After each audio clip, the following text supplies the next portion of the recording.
Bienvenue au podcast Entre deux chaises de métal, le podcast de lutte animé par moi-même, Marco, et l'encyclopédie de la lutte au Québec, TG Holiday. Buongiorno! Bonjour. Puis, je ne veux pas rentrer dans les détails personnels, là, mais tu sais, quand tu fais le pas et tu as mal aux dents, là, tu prends pas de Monster parce que c'est du sucre directement qui rentre dedans. Je sais, mais j'ai soif. Tu bois de l'eau, mon esti. T'aimes pas l'eau? l'eau? Faut que je me tienne éveillé. C'est pas le choix. Alors, t'as pas pendant qu'on fait le podcast, c'est plate pour les auditeurs. Ben, je vais faire mon pas. Encore, ça serait malade. Hey, TJ, hein, quoi? Ouais. Bon, ben, on a déjà notre clip, c'est bon. Ouais, c'est bon.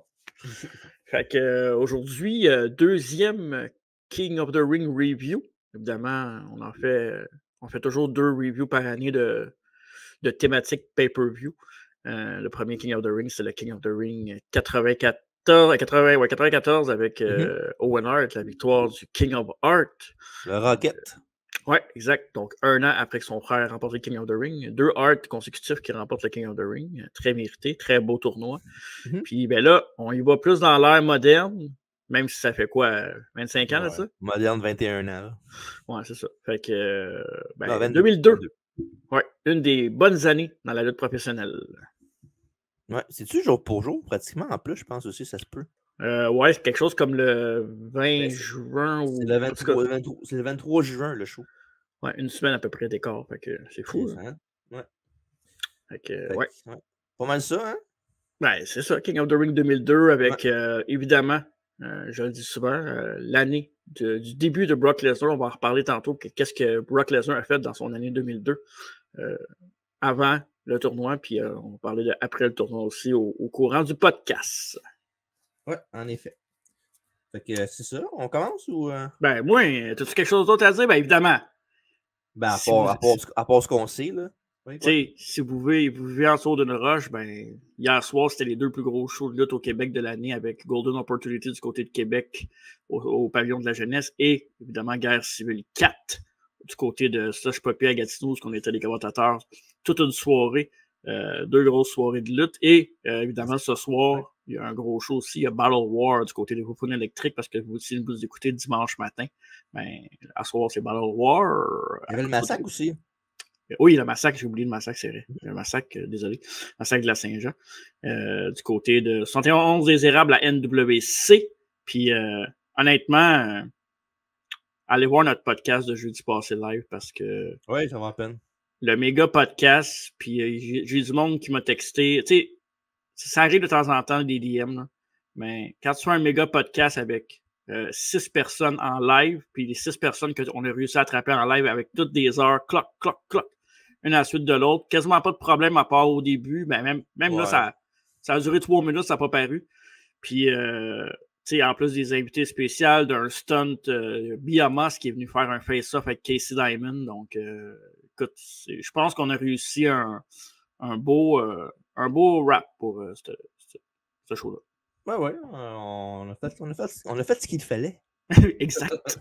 Mais là, c'est le temps. Le King of the Ring 2002, mon cher. Bien sûr, King of the Ring 2002, mais avant de faire le rétro-review de cet événement spécial de luxe, on a le segment que vous connaissez tous, que vous aimez, que vous redemandez, que vous me textez pour savoir hey, c'est quand le prochain. Mais c'est là, dans la vraie vie! Pas vrai, personne me texte. Comparativement au DM que j'ai reçu pour le bon podcast de travers la table, je pense pas que le monde texte pour ce segment-là. Quoique. Ma mère me texte. Ah ouais? Ouais, elle me demandait de l'argent, mais c'est pas pareil. Bref. C'est une chose de plus que moi. Ouais, dans le fond. C'est peut-être ça le problème, j'aurais peut-être faire comme toi. Exact. Chanson numéro 1 au Québec. En Amérique du Nord, pardon. Oh, en Amérique du Nord. Amérique du Nord en 2002. Là, je devrais être plus proche, là, il me semble. Ben oui, tu aurais une chance de trouver, mais je pense pas que tu vas l'avoir. Gars-fille, groupe, single. C'est une chanteuse solo. Shakira. T'es pas loin. C'est Ashanti avec Foolish. Ah ouais? Ouais. Je savais pas ici. Ouais. C'est la sœur de la petite Foolish. Bref. Chanson numéro 1 au Québec, une autre demoiselle. 2002 au Québec.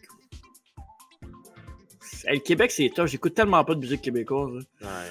Toutes les tunes que t'as déjà entendues souvent. Là, je peux pas dire les noms que je dis d'habitude parce que là, on est vraiment pas des mêmes Martine années. Saint-Clair en 2002, je te dis ça. Non, elle est pas là, Martine Saint-Clair. Ni Marjo, ni Mitsu. Non. Fait que. C'est une One Hit Wonder, mettons? Non. Non. Hmm. Ben, je dis non, mais une couple d'autres, c'est sûr. Mais je pense que ça soit genre une des top. Ben, non, je dis rien dessus. Je ne pas tant que ça. Tu peux-tu me dire la couleur de cheveux? Sais-tu? Ben, les cheveux bruns, je pense, mais je peux. Non, je vais donner un indice de même, tu vas l'avoir tout de suite. Non, Ben, donne-moi-les parce que je l'aurai pas de toute façon. Fait que donne-moi l'indice. Hein. Ben, ses initiales, c'est NSP. W. Non, NSP. Non. Attends. Ah, Natacha Saint-Pierre. Bonne réponse! Avec quelle chanson?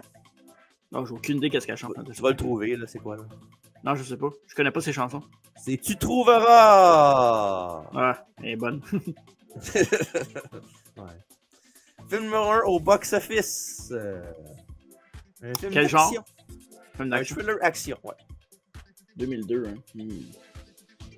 L'acteur principal, c'est un acteur, ben, un des top acteurs. Ben, tu peux me dire le nom de l'acteur, c'est pas grave. Ouais, je peux te dire, Tom Cruise. Arc. Mission Impossible? Ouais. Et non, c'est Minority Report. Est-ce qu'il est poche, cet acteur-là, man? Je déteste Tom Cruise. Jeu vidéo sorti alentour. C'est un jeu de sport. Mois de juin, un jeu de sport, ça doit être c'est soit du foot ou du baseball. Même pas, ça, habituellement c'est au mois de mai. Peut-être plus du foot, mais habituellement le foot sort au mois d'août. En 2002, ben, je vais dire Madden 2002, mais je suis pas sûr. 2003. Et non, c'est MLB Slugfest 2023. Ok, je pensais que c'était en 2022 pareil. Là. Ouais. Puis, ben, plutôt, ça peut pas être plus tôt que ça. Là. 2023, c'est... Non, mais je parle dans le sens qu'habituellement, la saison de baseball commence en avril. Fait que, habituellement, le jeu sort au mois de mai, mettons. Ça. Ouais, mais c'est parce que Slugfest, c'est pas le jeu de baseball qui est supposé sortir quand il... C'est pas MLB, là, c'est un jeu genre autre que ça. Fait que... Ouais, tu sais qui est sur le cover? C'est un guess en 2003, c'était qui? En 2002? En 2000... Ben, c'est pour 2003? Ouais. Attends.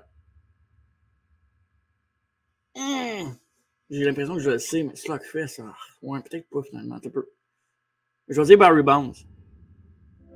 Et non, c'est Lex, Tori Wilson, Alex Rodriguez. Il y a un jeu sur Texas. Ben, j'étais pas loin, tu sais. On parlait de drogués pis de gars qui trichent. Ça, je me souviens pas. Je me souviens, c'est dans le temps qu'il avait fait son gros contrat, là, me semble. Là. Ouais, le petit contrat. C'est quoi? C'était. Ouais, c'est 11 comme ans. Genre 100 quelques millions, je sais pas trop. Même peut-être plus que ça, même, je pense. À ce temps, on frôle les 200 millions, t'imagines-tu?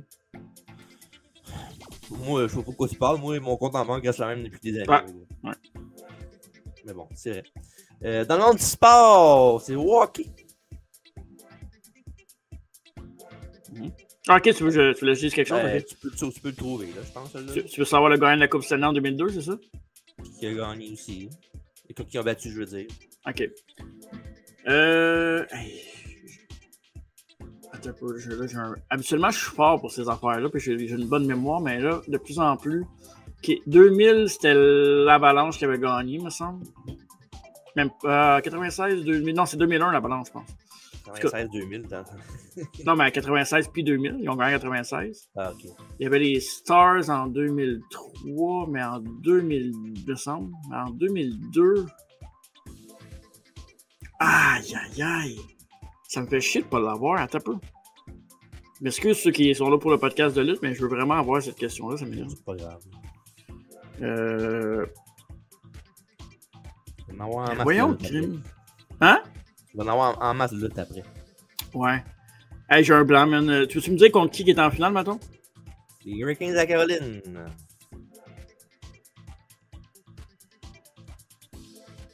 Mais voyons, je suis bien né. L'équipe qui a gagné la Coupe Stanley, cette année-là, c'est une équipe qui était vraiment boostée. Il a touché plein de gros joueurs pour gagner la Coupe Stanley. Ouais, mais hey, j'ai un. Je m'excuse, j'ai un blanc, man. Je peux pas rien dire, j'ai un blanc. Je peux te donner 3 joueurs qui ont été cherchés pour le run de la Coupe Stanley. Là. Ouais.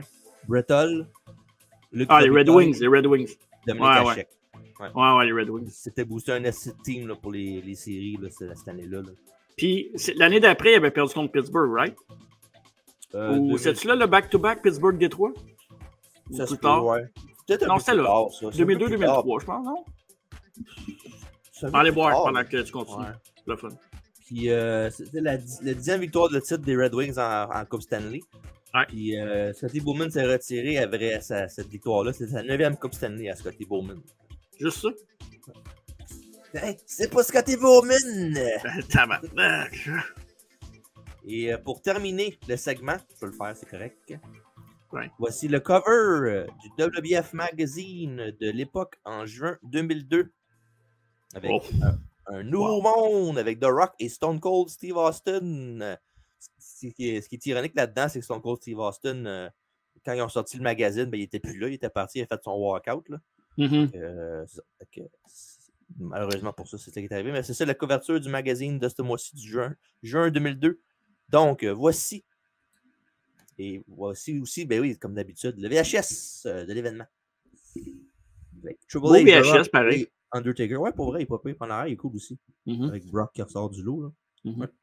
Fait que, voilà. Puis, petite parenthèse pour revenir à la Coupe Stanley. En 2003, c'était les Devils contre les Ducks d'Anaheim. Puis le back-to-back que je parlais, c'est 2008-2009. Les Red Wings avaient gagné en 2008, puis les Penguins avaient gagné en 2009 avec la fameuse arrêt de Marc-André Fleury à la fin.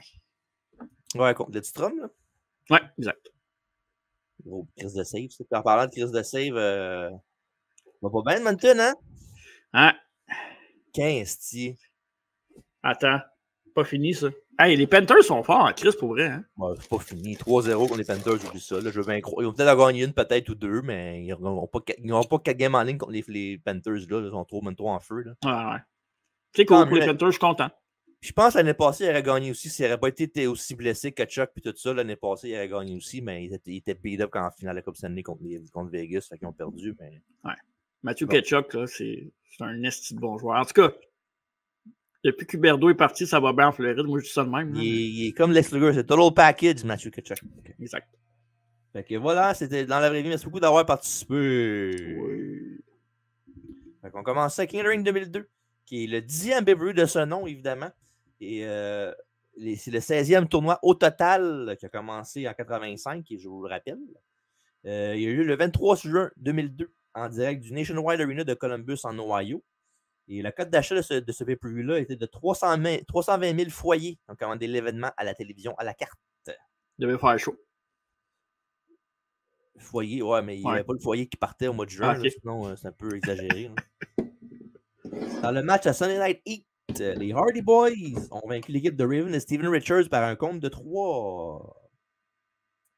Et on a les commentateurs de la soirée qui sont Jim Ross et Jerry the King Lawler, bien sûr. Et aussi Michael Cole et Taz vont participer dans un rôle plus d'animateur entre les matchs de SmackDown pour nous setter la table pour évidemment les combats qui s'en viennent de leur brand à eux autres. Puis parlant évidemment, bien sûr, on est dans l'ère où SmackDown et Raw venaient de commencer à faire un draft avec leur roster principal à chacun. Sauf évidemment l'Undisputed Champion qui va faire les deux. Et aussi la championne féminine à l'époque qui était Trish Stratus qui va faire les deux brands.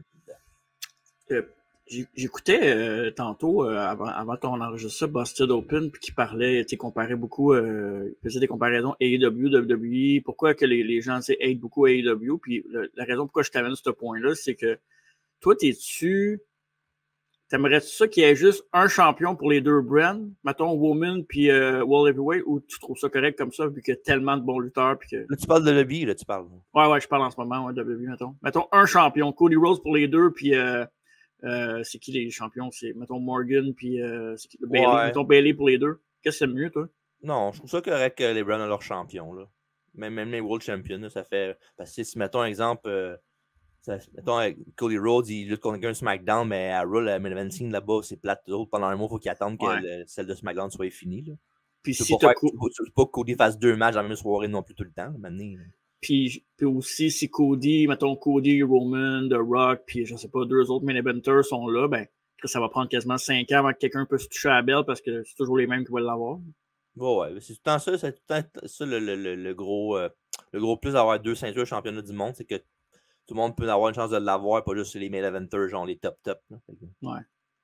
Je suis partagé un peu là-dedans parce que je trouve que ça met plus de compétition, puis ça step up la game un peu, mais à Star, je pense que dans l'ère qu'on a en ce moment, il y a trop de bons lutteurs pour avoir juste une belt. Ouais, c'est ça. C'est touché, mais bon, moi, je préfère 2 champions que juste un puis qu'ils fassent les deux. OK. Et on commence avec un vidéo sur les anciens gagnants du King of the Ring avec Bret Hart en 93, Owen en 94, Austin en 96, Triple H en 97, Angle en 2000 et Edge en 2001. Puis oui, ils n'ont pas mentionné Mabel en 95, Shamrock en 98 et Billy Gunn en 99. Pour moi, ils ont peut-être, je sais pas s'ils ont honte ou quelque chose, mais bon. Bon, devrait pas. Ben, c'est parce que là, ils n'ont pas été World Champion par la suite. Plus pour ça, là. C'est les seuls, hein? Ben, je dis ça, mais en même temps, Edge, ça, il a pris 8 ans de plus avant de l'être. C'est pas comme s'il était. Ouais, c'est vrai que ça a été long, Edge, pour vrai. Hein. Ouais.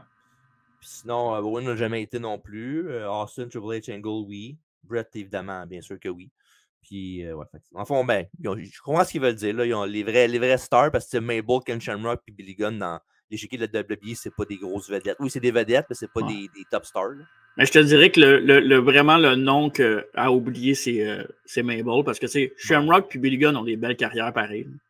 Mais c'est parce que Mabel aussi, c'est touché parce qu'il a quand même été main eventer pour SummerSlam après. Là, ça a quand même. C'est pas comme s'il a gagné King of the Ring puis il avait rien fait d'autre après. Là. Mais tu sais, c'est un peu aussi quand tu dis que Bam Bam Bigelow et Lawrence Taylor main eventé WrestleMania, tu sais, je veux dire, par la force des choses parce que, honnêtement, ça saurait pas dû être ça. Là. Non, c'est sûr.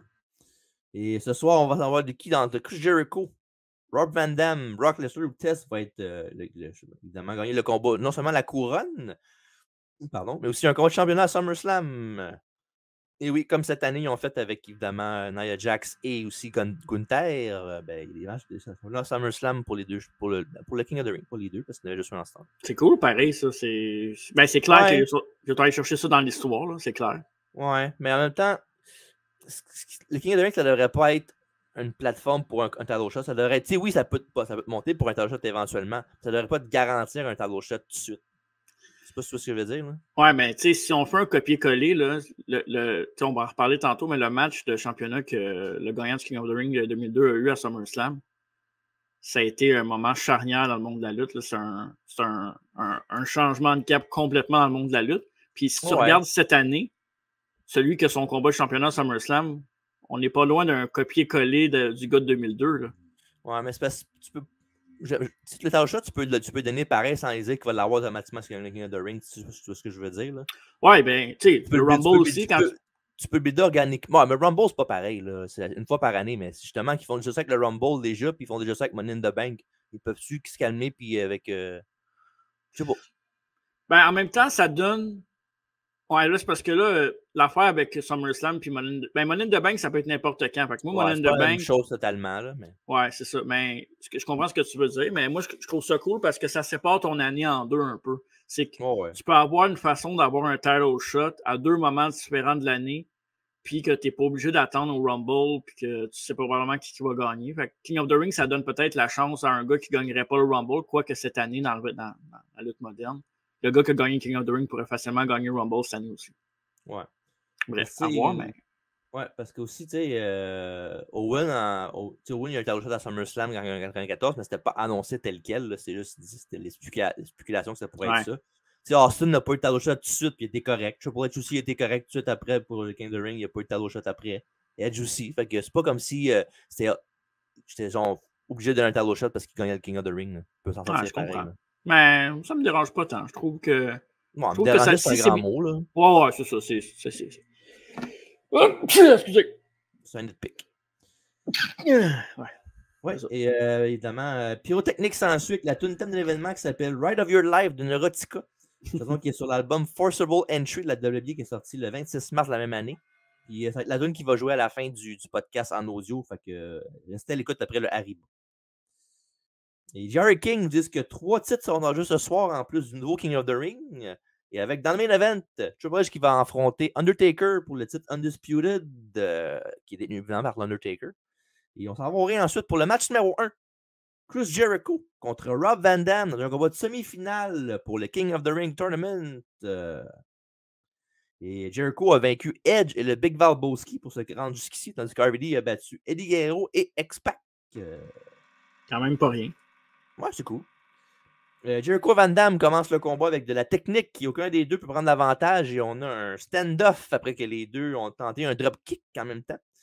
Et RVD se fait gifler au visage par Jericho et Rob l'envoie dans le coin et le fait tomber en planchette japonaise, suivi d'une descente de la cuisse en tournant pour un compte de 2. Et après un coup de pied rouette de Jericho, il saute de sur la 2 pendant que Van Damme est sur le tablier du ring. Et RVD se tasse et Chris revole à l'extérieur du ring. L'actuel champion intercontinental, qui est RVD, se projette sur Jericho en bas du ring avec un flipping senton de toute beauté. Et pas longtemps après ça, RVD est placé sur son saut de grenouille 5 étoiles, mais Y2J pousse le ref avec son pied et fait tomber Van Damme sur le coin. Et Jericho en profite avec une belle souplesse à 2 bras sur Van Damme pour un compte de 2. Et RVD revient avec le pin où il utilise ses 2 jambes il utilise ses jambes pour faire un pin à Jericho dans ses 2 jambes. C'est vraiment c'est un genre de c'est la leg drop, tu parles, là? Non, tu sais, le pin qu'il fait là, quand il fait juste mettre ses 2 jambes alentour des jambes du gars, puis il fait juste le piner. Oui, il tourne, ouais. Il touche pas le upper body du gars, il fait juste avec ses jambes. C'est cool ça. Ouais. Il fait un compte de 2 pour ça. Et après ça, Y2J enlève le coussin du coin. Et quand l'arbitre va s'en va pour le placer, ben, RVD fait un petit paquet à Jericho, mais malheureusement, évidemment, vu qu'il est pogné avec le coin, l'arbitre Brian Hebner ne peut pas faire le compte de 3. Et Jericho dégage à 2. Et après ça, on a Y2J qui est maintenant les devants pendant quelques moments. Et RVD revient avec des uppercuts et un spin kick. Et ensuite, un springboard kick ensuite avec un éclair roulant. Mais Jericho dégage encore de ça, au compte de 2. Et belle réplique de Y2J avec une souplesse germaine. Il vous fait tomber Oran Van Damme sur son cou. 1, 2 et non! Après ça, il tente les murs de Jericho, mais RVD renverse ça. Et après ça, on a un échange de coups dans le milieu du ring qui se conclut avec Jericho qui envoie Van Damme dans le coin exposé. Il fait un roll-up avec les pieds pour un compte de 2 qui passe très proche d'être 3. Et après ça, on a saut du Zion, mais il n'y a personne dans la piscine. RVD avec un coup de pied circulaire et monte au top. Frog Splash, mais Jericho se tasse. Lion Salt réussit pour un compte de 2. In extremis, il dégage RVD. Et après ça, Van Damme tente un Ouragan Rana, mais Chris le reprend en Walls of Jericho. Mais RVD finit par avoir le bris en agrippant la corde du bas. Et après ça, on a Jericho qui veut amener Rob au top, mais Van Damme le pousse et il tombe sur la corde. Bijou de famille premier. Puis après ça, il finit par être placé dans le milieu du ring. Et le 5-star Frog Splash gagne ça pour Rob Van Damme, qui s'en va en finale. On l'a gagné le test et Brock Lesnar plus tard ce soir. Et après le combat. Oh, ça se termine pas là après le combat, il y a un petit aftermath. Ben oui. Jerry King Lawler dans le ring avec un micro. Évidemment, ils font tellement ça souvent, hein, une entrevue. Tu sais déjà qu'est-ce qui va arriver quand il va interviewer le gars dans le ring après que le gars tout de suite gagner le match contre le heel qui est à terre de même qui le regarde. Il lui demande si c'est une préférence entre Tess et Brock Lesnar, puis l'autre dit whatever dude. Que ce soit Tess, Brock Lesnar ou Godzilla. Personne ne va empêcher que le King of the Ring soit Rob Van Damme. Mais quand il dit dans le fond, il dit Rob Van, puis quand il s'en va pour dire son Dame, il se fait attaquer par Jericho. Qui lui fait les murs de Jericho, puis les pilotes officiels, dont Fit Finlay et John Laurinaitis, viennent l'enlever de Van Damme et le fait sortir de l'arena. Et donc, Jericho est fâché, mais le résultat reste le même. RVD l'a battu et va en finale. Ça, c'est quelque chose que j'aime pas dans la lutte, là, honnêtement. Surtout dans des tournois, là. À moins que ça soit vraiment isolé, puis encore là. Quand le gars se fait attaquer, mettons, avant la finale, puis là, ça l'affaiblit pour la finale. Tu sais, un peu comme Danielson à WrestleMania 30. Ben, un peu comme King of the Ring qu'on vient de faire avec Kondu Trickett et Jeff Jarrett. Là. Tu sais, moi, je veux avoir les deux. Je veux avoir les meilleurs lutteurs à leur meilleur, puis en forme. Tu sais, déjà qui ont lutté. Je veux pas un gars qui bouette puis qui attaque sa jambe. Tu sais, t'as pas besoin de ça pour vrai. Je sais pas. Ça me gosse un peu, moi. En général, là, pas juste dans ce show-là. Là. Puis tu sais, on s'entend que la finale, t'as pas besoin d'affaiblir personne pour que le gars de la finale gagne. T'sais. Non, c'est sûr. En tout cas, surtout quand le gars qui l'affronte, c'est Brock Lesnar. Il n'y a pas vraiment besoin d'un avantage, là, dans le fond. Là. Exact, pas besoin de ça. Ouais. Il y a un très bon opener pour commencer King of the Ring ce soir, puis ça fait la job en masse. Ouais, les bons vieux matchs de Jericho, puis moi je le dis souvent, mais RVD, c'était un de mes préférés. Lutteur. Tu sais, un gars que tu tournes la TV à chaque semaine pour regarder lutter, un Will Ospreay, un Seth Rollins, un Cody Rhodes, un AJ Styles, c'est ce genre de gars-là. Ouais. Puis je vais te donner à ce match-là une note de 3,5 sur 5. Oh, on va donner à ce match-là un 3,5 sur 5. OK. Ouais, j'aurais pu me donner ça aussi. C'est proche. Là. C'est pas le meilleur opener ever, mais c'est bon. Ouais, c'est le fun à regarder. Moi, j'aimais ça. Ouais. Donc, on va revoir RVD tantôt, évidemment, bien sûr. Ouais. Puis pour sa part, Jericho va partir en rivalité avec un certain John Cena dans les prochaines semaines. Avec le draft, c'est le fameux bout du draft parce qu'il l'a interrompu, non? Non, ça, c'est plus tard. C'est plus tard? Ah oui, c'est en 2005, ça. Je m'excuse. Ouais, c'est 3 ans plus tard. Beaucoup plus établi dans ça de John Cena pour faire ça. ça. Il était à SmackDown, il était à la Raw pour le premier draft pick de Raw, puis c'était cool pareil. Là, mais... Ouais, c'était bon. Avec sa camisole rouge, je m'en souviens comme c'était hier. Ouais, c'est ça. Donc après ça, on a Brock Lesnar et Paul Heyman qui regardent la télé backstage. Puis Heyman rit du fait qu'Harvey l'a comparé à Godzilla. Il s'en moque, mais il y avait même Godzilla en tapant sa TV. Puis même Brock le regarde. Qu'est-ce que tu fais, Codis? Et Paul dit à Brock que les gens n'ont pas compris. Godzilla était fake, mais toi, tu es vrai. Et parce que c'est la prochaine grande chose. Ce soir, tu deviens King of the Ring. Maintenant, c'est le temps de le prouver. Suis-moi, finit Paul Heyman pour dire ça à Brock. Il est prêt pour son combat. Puis, le match numéro 2. Ben, j'allais dire, avant que tu y ailles avec le match numéro 2, puis dans le fond, Brock Lesnar contre Tess. Tantôt, je parlais que j'allais un peu expliquer un peu ce qui est arrivé. Ben, Brock Lesnar a fait son début en 2002. Son début en mars 2002, donc là, on est en juin 2002. Tu te souviens-tu qui avait attaqué quand il est arrivé? Ben, il avait attaqué plus qu'un gars. Il a attaqué Maven, Arsenault puis Spike Dudley, je pense. Calisse que tu m'énerves. T'as tellement de bonne mémoire, c'est fou, là. C'est exactement ces trois gars-là. Puis le premier c'était à Montréal, ce show-là, en plus. Ouais, exact. Puis c'est ça, avec Paul Heyman qui est devenu son agent. Puis, tu sais, c'est le next big thing.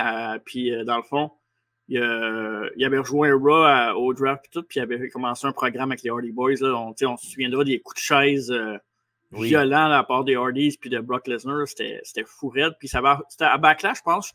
C'était un handicap match, je ne me trompe pas. Ouais, il avait gagné. Brock avait gagné, mais c'était un handicap match. Puis c'était quand même une bonne rivalité. J'ai trouvé ça pas audacieux, mais c'est vrai que les Hardys étaient crissement over. Ouais. Mais de le faire commencer contre les Hardys dans ses débuts, je sais pas, c'est un drôle de début. On dirait que je me serais pas attendu une rivalité contre un tag team. Puis c'est pas quelque chose qu'on a vu souvent. Ça, je pense, dans le monde de la lutte, un gros gars de même, un gars qui va monter, qui commence contre une équipe établie, mais en tag team, pas juste un gars. C'est pas arrivé souvent, me semble, dans l'histoire, ça. Ben, de mémoire, non, là. C'était quand même cool, là, la façon que ça a été fait, là. Ouais. C'était violent, les matchs, hein. Allez voir ça. Hein. Ouais. Puis tu veux savoir le quoi encore plus drôle? Je me souviens même avec il avait intervenu dans un combat des Hardys là, pour les péter, là, puis commencer à la feud. Je me rappelle même qui avait affronté les Hardy Boys dans ce show-là. Qui? C'était Big Bossman et M. Perfect. Ah ouais? En 2002? Ouais, il était tag team. Ah ben oui, c'est vrai, c'est vrai. Oh, genre deux vétérans, là, mettons. Là. Fait qu'ils ont mis ensemble un petit peu, mais non, c'était ça le match quand Rock est arrivé pour attaquer les Hardys. Puis pour te laisser un peu peut-être de repos à parler, avant que tu y ailles avec le match numéro 2, ben, Brock Lesnar, pour se qualifier, avait battu Bubba Ray Dudley pour se qualifier pour le King of the Ring Tournament. Et Booker T aussi. Et Booker T par la suite, exact. Puis Tess, lui, avait battu Hurricane et Hardcore Holly. Donc, c'est un cool match-up, ce qu'on va parler. Là, ben oui, c'est nice. Moi, j'ai dit dans un podcast, j'aime ça quand il y a des big man contre un autre big man. Ça fait genre lequel des deux qui est vraiment le plus fort des deux, même si, dans le fond, tu sais, quand tu vois les deux lutteurs, Yokozuna, Kamala, tu sais qui va gagner. Là. Puis, ce match-là aussi, en fait, tu sais qui va gagner, même, c'est facile à dire là parce qu'on sait ce qui s'est passé. Là. Ouais. Mais même dans le temps, tu sais que Brock Lesnar va gagner le match. Là. Mais tu sais, ça faisait même pas 4 mois que Brock est arrivé. Fait que oui, il était dominant, il pétait tout le monde, sauf que dans ce combat-là, tu vas en parler, Brock n'a pas fait jobber Tess. Là. Non, pas du tout. Fait que je te laisse y aller.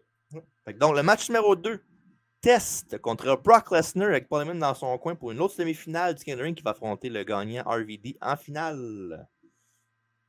Pardon. Lesnar avantage sur Test dans le coin avec des coups de bélier dans le ventre. Et après ça, Tess se débat avec des punches et il essaie sa grosse botte à Brock qui glisse en dessous du ring pour aller se regrouper avec son agent Paul Heyman. Et ça porte fruit avec un spinebuster sur Tess qui a plu à Paul Heyman à l'extérieur du ring. Tess tente une line sur à Lesnar qui se baisse et lui fait une souplesse arrière pour un compte de 2. Et après ça, test avec une goutte atomique, mais Brock rebondit aussitôt avec une autre corde à linge. Et Brock continue l'assaut en écœurant Tess en disant de se lever et répliquer. Ce qui fait éventuellement qu'un écrasement de trottoir en désespération. Et après ça, Brock amène Tess dans le coin. Il va lancer de l'autre côté, mais Tess renverse ça et il revient avec Brock avec une close line. Même chose de l'autre bord. Après ça, on a un full Nelson Slam pour un compte de 2. Il veut finir avec son écrasement de poignée de pompe, mais Lesnar va derrière lui faire une souplesse germaine. Tess avec des coups de coude pour s'en déprendre. Il réussit son pump and doll finalement après. 1, 2 et non! Une extrémiste, Brock a dégagé. Et après ça, Tess attend pour la Big Boot, mais c'est Brock qui prend la facile. Il veut faire un powerbomb, mais Tess retombe sur ses pieds. Big Boot! 1, 2 et non! On voit sur YouTube l'impact de la grosse botte de Tess, c'était magique. Ouais, c'était vraiment nice. Puis Brock, il prenait crissement bien les moves. Puis encore aujourd'hui, mais ouais. En 2002, ben, c'était ailleurs. Là. Brock, c'était fou. Il est underrated pour un gars de sa shape, sa grosseur, puis son envergure, de prendre des bombes de fou de même. C'était impressionnant. Yes. Tess est prêt pour un autre, mais Heyman le distrait et Brock en profite. F5 pour le 1, le 2 et le 3. On a Brock Lesnar contre RVD en grande finale. Short and sweet. Puis tu sais, short and sweet, ça a quand même duré 8 minutes 12 comparativement au premier qui était 14 minutes. Mais je trouve qu'un premier combat va toujours être long un peu pour setter le ton du pay-per-view. Ouais. Moi, j'ai vraiment beaucoup adoré ce match-up-là. Je trouve que Tess a super bien paru. Puis pour ceux qui étaient peut-être un peu moins amateurs de Tess, méritait comment je pourrais dire ça, cet exposure-là dans un gros pay-per-view. À l'époque, King of the Ring, c'était quand même un gros pay-per-view. Puis, Full Nelson Sam, on en voit plus souvent, mais c'est un beau mot quand c'est bien fait. Hein. Ouais. Oui, jamais été un grand fan de Tess, surtout quand le prof arrive et tu sais pas qu'il va t'en donner un. Là. C'est pas le fun. Ça fait combien de temps que tu as travaillé celle-là? Là? Un bon 30 secondes. OK, c'est bon.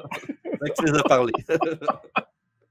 Et, pour eux, c'est un bon match Big Man contre Big Man. Là, rien pour mettre le monde en feu, mais c'était solide. Puis, comme j'ai dit, j'en avais parlé au dernier podcast avec Yokozuna et Kamala. J'aime toujours ça quand il y a un Big Man contre un autre Big Man. Puis tu vois, oh shit, il est plus fort que l'autre. C'est toujours bien cool dans ça. Je vais donner à ce match-là 2,5 sur 5. Ouais, moi, je vais donner à ce match-là 3 sur 5. Ouais, j'ai été généreux avec ma note, mais j'ai beaucoup apprécié le moment. Puis, tu sais, des fois, c'est où le match est bon, mais je pense que ce que j'aime donner à mes notes, c'est quand que je m'attends à quelque chose puis que c'est meilleur que ce que je m'attends. Mm-hmm. Fait que je trouve qu'il y a toujours un 0.5 de plus qui monte ou un quart de plus. Mais bref, 3 sur 5, vraiment beaucoup apprécié ce match-up. Ouais, c'est solide. Et Ted va faire partie des prochains mois d'un nouveau groupe avec Christian et Lance Storm qui va s'appeler les Un-Americans. Puis il va être en rivalité avec Undertaker pendant l'été pour culminer avec un match à SummerSlam entre les deux. Et après ça, on a backstage. Jonathan Coachman est devant le locker room de Raw pour des commentaires concernant la finale du King of the Ring. Il entre et demande à Bobby Ray Dudley ses impressions. Il va pas dire qu'il est bien content que les deux gars de Raw soient en finale. Les deux sont des athlètes incroyables. Et autant que je voudrais voir Billy avec sa main levée avec une victoire, je pense pas qu'il va passer par-dessus un ex-Big Thing parce qu'il est en feu et il est trop tough. Puis il dit qu'il aurait bien aimé ça gagner le tournoi et être là ce soir, mais comme toujours, il va rebondir. Il va trouver une autre façon de faire un impact ici ce soir. Et après ça, on a Mark Lloyd, ou l'enfant, le père d'Orange Cassidy. Maintenant, devant lui, il est avec le locker room de SmackDown. Puis Lance Storm et Christian en ressortent. Et Storm demande s'il peut être sérieux pour 1 minute. Et la finale devrait être entre Jericho et Tess, 2 hommes canadiens. Une finale toute canadienne. Mais maintenant, c'est juste une finale toute américaine, malheureusement. Et Christian dit que ça prouve que Lance Storm disait à SmackDown que la WWE a un préjudice contre les athlètes canadiens. Et comme les États-Unis au grand complet, en fait. Et le monde entier déteste le pays. Storm rajoute qu'il ne faut pas faire embarquer dans leur abysse de méchanceté. En tant que Canadiens, on doit monter le drapeau de la dignité, tolérance et de la paix. Et you're right, eh? Dit Talon Christian. Et des cibles sont plantés pour le groupe, les Un-Americans. Puis là, j'ai dit la joke vite faite là, avec Orange Cassidy et Mark Lloyd. Ouais, c'est ça, j'allais te poser une question. Là. Ah, c'est quoi? C'est pas vraiment son père pour vrai. Là, non, c'est ça, c'est pas son père. Ouais, c'est quoi ta question d'abord? Ben, c'est ça, c'est pas son père.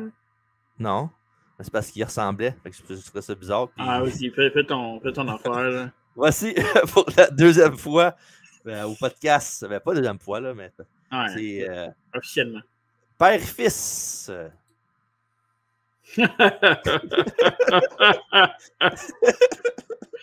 Ah, c'est vrai qu'ils ont une certaine ressemblance. Elle va s'embarquer plus ça pour les cheveux, là. Ouais, j'avoue qu'avec les lunettes, ça peut porter à confusion. Ah là là là, je t'en ai. Mais ça serait drôle de voir à quoi il ressemble aujourd'hui. Mark Lloyd n'a aucune idée. Bref. Il est peut-être même pas vivant encore, peut-être, on ne sait pas. Oh, franchement. Non, mais c'est vrai, il est peut-être décédé, je veux dire. C'est pas une joke que je fais en disant ça. Là. Et ma personne, Michael Cole puis Taz, maintenant, la première apparence du gala. Il nous parle du prochain match entre Hurricane et Jimmy Noble, avec Nidia dans son coin pour le titre Cruiserweight. Puis évidemment, ouais, c'est pas tout de suite ça. Taz me rappelle évidemment que les Cruiserweights sont seulement exclusifs à SmackDown. Fait qu'évidemment, on parlait que les runs avec leur roster défini. Mais il y a une couple de Cruiserweights à Raw qui ne peuvent pas être à SmackDown parce qu'il y a des Cruiserweight titles. Fait que c'est ça qui était cool pour SmackDown. Une affaire de plus. Là. Ça rappelait évidemment le fameux Raw contre Nitro. Nitro avait les Cruiserweights. Fait que SmackDown, qui est la compétition de Raw, les Cruiserweights aussi. C'est un peu le lien fait entre les deux. Là. Je parlais de ça à Job cette semaine avec un fan de lutte, puis qui, justement, on parlait de la WCW un peu, puis il me disait, tu sais, même avec 205 Live, tu sais, à un moment donné, il y avait un certain buzz comme quoi qu'on avait ramené des Cruiserweights, puis c'était nice, mais c'est quelque chose qui manque un peu à WWE, mais en même temps, j'ai l'impression qu'aujourd'hui, même si t'es 6 pieds, tu peux quand même faire du high flying. Fait que, on dirait que la division, même les cruiserweights sont plus considérés comme des cruiserweights parce qu'ils sont capables de faire les big matchs, mais je pense que c'est une division. Est-ce que c'est une division qui peut encore exister aujourd'hui ou non? C'est parce que Cruiserweight, c'est pas juste une question de manœuvre, c'est une question de poids en partant. Ouais. C'est pas. Il n'y a plus personne en bas de 200 livres aujourd'hui.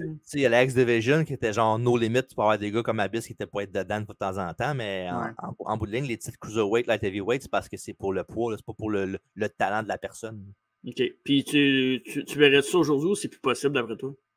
Ben, il y a beaucoup de monde similaire. Là. Ouais. C'est possible, là, ça se peut très bien encore, mais.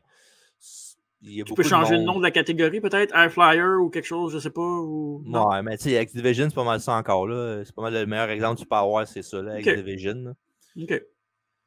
C'est tout se peut à Star, c'est juste qu'il faut faire attention. La façon que tu le présentes. Ouais. Parce que, évidemment, mettons exemple, mettons tu qualifies Will Ospreay de Cruiserweight, mettons, là, il l'est pas. C'en est un pareil, c'est ça le pire. Mais tu sais, mettons, tu le mets World Champion, puis tu peux pas mettre en Cruiserweight Division aussi, c'est comme un peu niaiseux. C'est ça, ouais, j'avoue. Tu te peintures dans le coin un peu en faisant ça, je pense. La ligne est mince entre Cruiserweight, puis c'est ça. En tout cas. Vidéo package sur le match. En gros, Nidia est une ex-copine de Hurricane qui veut se venger de lui grâce à son nouveau copain Jimmy Noble. Puis Jimmy Noble a eu son combat de championnat en battant Billy Kidman. Puis le package vidéo est un peu trop bon pour une feud de même, je trouve. En tout cas, en même temps, c'est correct, là. Mais on aurait dit quasiment un vidéo package de Main Eventer, quasiment, là. tu l'as mal dit, c'est Jimmy Noble Boy! Ben, c'est ça, au début, je voulais pas rire au début, là. Quand il a dit Jimmy Noble, je dis, je me rappelais pas qu'il disait boy après. Je dis, t'es sérieux, là? Ça va être Jimmy Noble Boy après, tout de suite après, là. Puis le même gars qu'on a parlé de Cruiserweight, il me disait, je m'ennuie de Billy Kidman. Il m'a dit ça aussi cette semaine, fait que j'étais content. Moi aussi. C'est vrai, je viens de penser à ça. Mais tu sais, une autre affaire, c'est pas un autre segment, si on veut, c'est pas un segment, là. Mais tu sais, on a été à Main Event Wrestling l'autre jour, là, puis je t'avais fait la remarque là, que London Nightmare ressemblait à Billy Kidman puis Roderick Strong. T'en as pas un autre pour vrai? Oui, mais il faut que je le trouve, je me rappelle pas c'est quoi le nom que j'avais pris. Fait que, es-tu dans tes archives ou est dans le. Non, il faut que je le trouve dans mes photos à moi que j'ai. OK, ben. Envoie-moi les, ça, je vais le partager sur les réseaux sociaux, ça peut faire rire des gens. OK. Je vais le trouver vite fait, c'était à la fin de ma page ici. Mais tu peux. Y a-tu quoi que tu veux rajouter? Tu n'avais-tu Hurricane, toi? c'est ça ton segue pour m'envoyer. Ah ouais, ça sera pas long. Fait que ça. Wow! Le monsieur Hurricane. Hey, toi, t'es bon pour mettre la table en maudit. Hein? OK, bye! Ah, mais je me souviens que Kevin Brien, le lutteur québécois, il l'aimait beaucoup. Fait qu'il a fait même un personnage de Red Rampage qui était quasiment Hurricane, mais en rouge. Là. Red, en fait, au début, il avait le même masque. C'était un masque d'Hurricane au début. Là. Ouais. Qui a créé un personnage avec une cape Red Rampage jusqu'à temps que je forme la tête. Je pense que après ça, il s'est mis un masque. C'est assez, là. C'est pas intéressant ce que tu penses de Hurricane. Là. Okay, je vous présente, mesdames, messieurs. On sort à Chris. C'est vrai en plus. Voici. Ben, voilà. Ouais. Ben, le pire, c'est qu'il pourrait juste être BD Kidman aussi. Ben non, ben c'est vrai. Là, il y a la chaîne de Roderick Strong à Star, puis c'est comme si tu mettais les deux ensemble, ça te donnait London Lightning. Je trouve ça cool.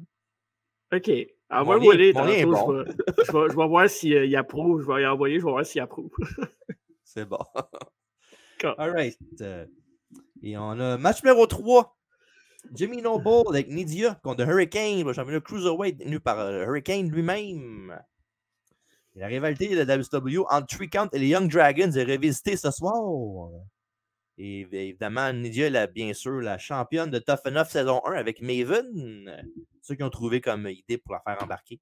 En même temps, c'est correct. C'est pas tout le monde qui peut arriver et être babyface au bout. Puis, Parenthèse, t'as vu cette semaine Maven avec Undertaker au podcast? Ben oui, Maven est partout à cette heure. Il a sa propre chaîne YouTube qui est écœurante. Puis, ouais, je l'écoute de temps en temps pour vrai, c'est pas super. C'est bon pour vrai. Il fait des très bonnes choses. Je suis bien fier de mon boy. enfin, il commence à rapporter toute l'amour qu'il a donné. Oui. Le plus gros fan de Maven, c'était moi. Combat à toi, à moi pour débuter. Hurricane tente un chokeslam, mais Noble s'en sort. Après ça, on a 6 autres têtes sur Noble. Après ça, on a Jimmy Noble qui avait avec un snap suplex pour un compte de 2. Et après ça, il calme le jeu avec un étirement abdominal dans le milieu de l'arène.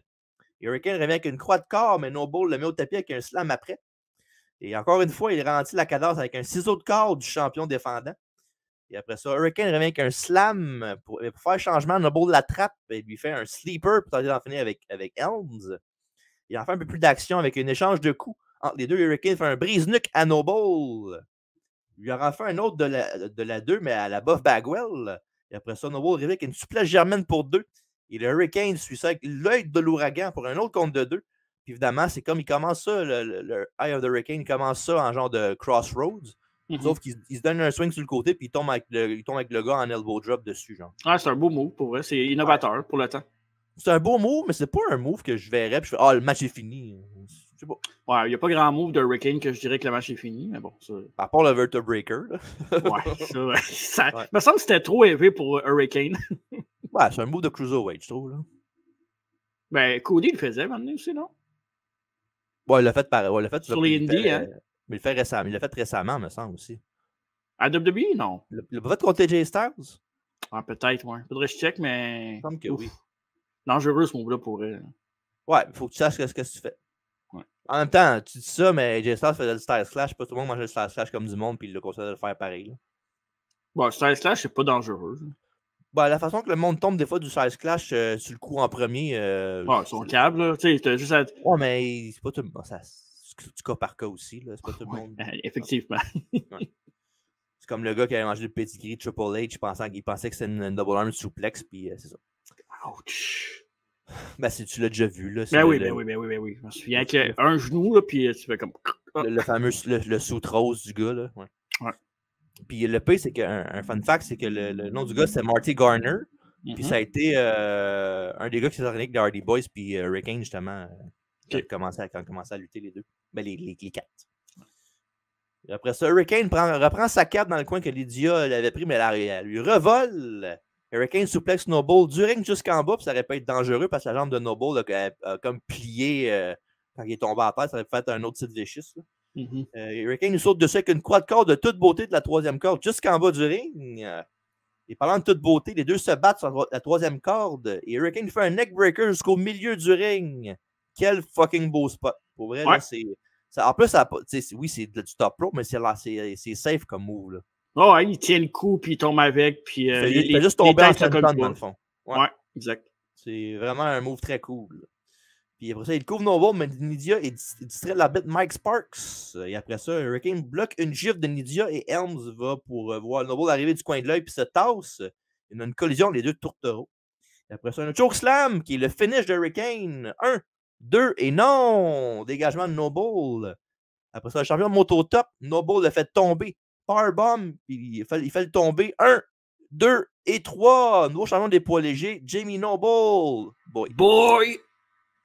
Puis à noter que le pied de Hurricane était sur la corde après le compte de 2, mais Nidia était là, puis elle a poussé le pied pour pas que l'arbitre le voie, donc intelligent de sa part.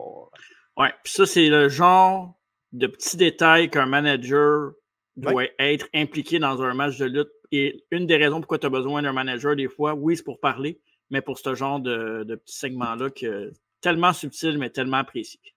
Puis ça peut être n'importe lequel de Jimmy Noble ou de Hurricane qui ont dit de faire ce spot-là, parce que les deux sont des agents en ce moment de WWE. Ouais. Jimmy Noble, c'est un des meilleurs agents, je pense. Hein?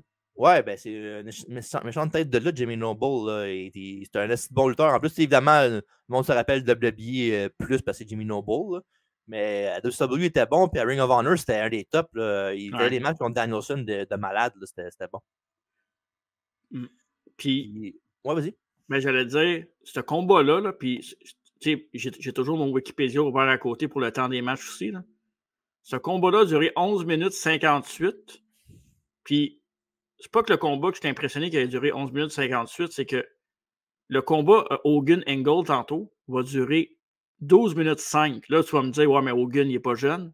Ben, je sais, mais tu sais comment les vétérans prennent beaucoup de in-ring time. Je trouve ça cool qu'il n'y ait pas une grosse différence entre un combat light heavyweight et un combat de la trempe d'Hogan-Angle après. Tu sais.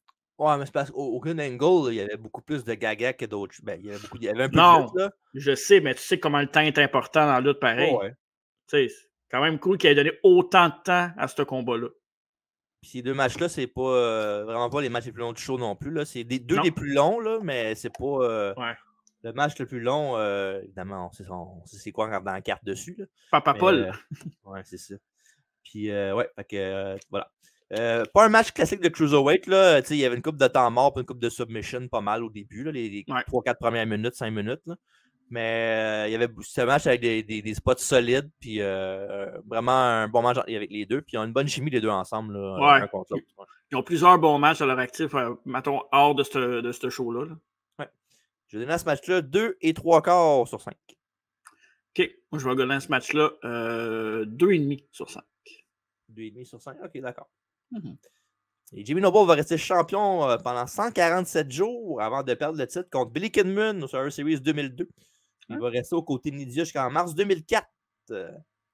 Et Hurricane, lui, va rester à SmackDown avant de se faire drafter à Raw pour devenir, entre autres, champion par équipe avec Kane et aussi battre The Rock clean en mars 2003. C'est un meilleur run, ça, Hurricane, 2003-2004. Ouais, c'était nice avec Kane, c'était une bonne équipe. Ouais, vraiment. C'est genre le fameux... c'est comme genre le Kane X-Pac de ce temps-là. Là. Ouais, puis tu sais, les deux étaient masqués, les deux étaient des super-héros à leur façon. Ouais. Un qui était vraiment plus violent, l'autre plus friendly, fait que ça marche. Ouais, c'était cool. Mais Hurricane, là, j'ai toujours aimé Hurricane. Il faisait tout le temps des bons combats, puis il faisait tout le temps des bons segments. Là. Vraiment un bon lutteur, puis un bon all-around wrestler. Là. Pourtant, je t'ai pas demandé ce que tu pensais de Hurricane. Non, je l'ai dit pareil. Ok, parfait. Et, on nous montre que plus tôt ce soir, en parlant de The Rock en 2003, ben, The Rock est là, il est arrivé à Sunday Night Heat. Puis on est arrivé au Nationwide Arena sur un gros pop. Puis il est ici ce soir, on va savoir pourquoi plus tard. Son interview time avec Terry Reynolds et Eddie Guerrero. Et lundi dernier, à Raw, Eddie Guerrero et Chris Benoit ont attaqué Ric Flair et Eddie a fait sa pop prise en 4. Et Terry lui demande s'il a un peu peur d'avoir réveillé le joueur le plus sad de la partie. Et Eddie lui dit ça va tous ses frères, sa sœur, ses cousins.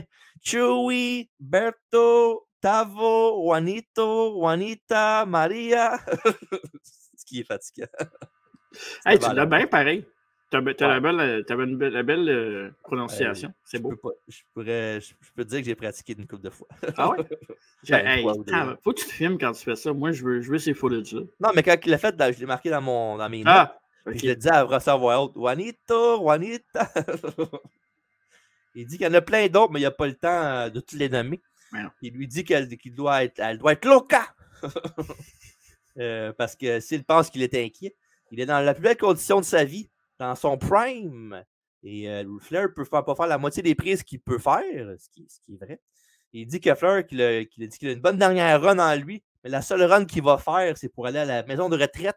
Et la dernière mémoire qu'il va avoir, c'est quand il va être celui qui va l'avoir ramené là, Latino Heat. Donc, toujours une promo intéressante quand c'est Eddie Guerrero qui parle au micro. C'est drôle quand même qu'on parle de maison de retraite puis de tout ça quand on est en 2002 puis que 20 ans plus tard, il y avait encore des matchs de Ric Flair. Qui a lutté en 2019. Là. Ouais, c'est complètement fou, la lutte. Ouais, mais dans un certain sens, il a comme raison. Là. Il aurait dû arrêter dans ce temps-là. En même temps, l'affaire qu'Evolution, ça l'a aidé pas mal pour la suite. Là. Ouais, encore Triple H qui a sauvé une carrière. Moi, Triple H qui fait en dos de ses idoles là, pour se faire valoir. Là. Match numéro 4. Ric Flair contre Eddie Guerrero. Juanita, Maria. Chewy, Berto, Tavo, Juanita, Maria. Je suis tanné. Les deux sont rivalisés depuis très peu. À la base, ça devait être Eddie contre Stone Cold, mais évidemment, Austin a bien sûr fait son walkout de la compagnie et avant que la guerre parte entre les deux. Et ça a été pour vrai, ça a été un crise de match. Pour vrai, c'est vraiment dommage que ça arrive, le walkout de Stone Cold. Guerrero moque Flair après un saut chassé quand il fait son woo et un petit shot au garçon nature. Et une shot de Slick Rick le fait fâcher et sort du ring pour décompresser. En Latino Heat, évidemment. Et d'autres atémies s'en suivent. La foule est morte pour ce combat-là. Souplesse verticale de Flair et après il envoie Eddie dans les câbles et Guerrero revient avec un drop kick sur le genou de son adversaire et Ric Flair crie de douleur. Et la chaleur latine s'en prend au genou du Nature Boy ensuite. Et Eddie essaie de faire une prise en 4, mais Rick renverse en petit paquet pour 2. Guerrero est tenace. Il lui fait une moitié de crabe. Prise en 4 réussie. Et Flair est capable de se rendre aux cordes pour le bris cependant. Quelques minutes plus tard, on a une bataille de chop qui se termine avec Flair qui backdrop Guerrero en bas. Et Eddie lâche son travail de jambe pour tenter son saut de grenouille, mais il n'y a personne dans la piscine. Le Nature Boy est prête pour sa prise en 4. Mais voilà Chris Benoit dans l'entrée qui fait son arrivée. Échange de tentative de tomber entre les deux. Guerrero fait avec un DDT tornade pour un long compte de 2. Et après ça, Eddie distrait l'arbitre pendant que Benoit fait son crippler crossface à Flair en bas du ring. Et le ref chasse Benoit aux abords des abords du ring. Mais pendant ce temps-là, Bobby Ray Dudley arrive derrière Guerrero. Il fait son Bubba Bomb avant de partir.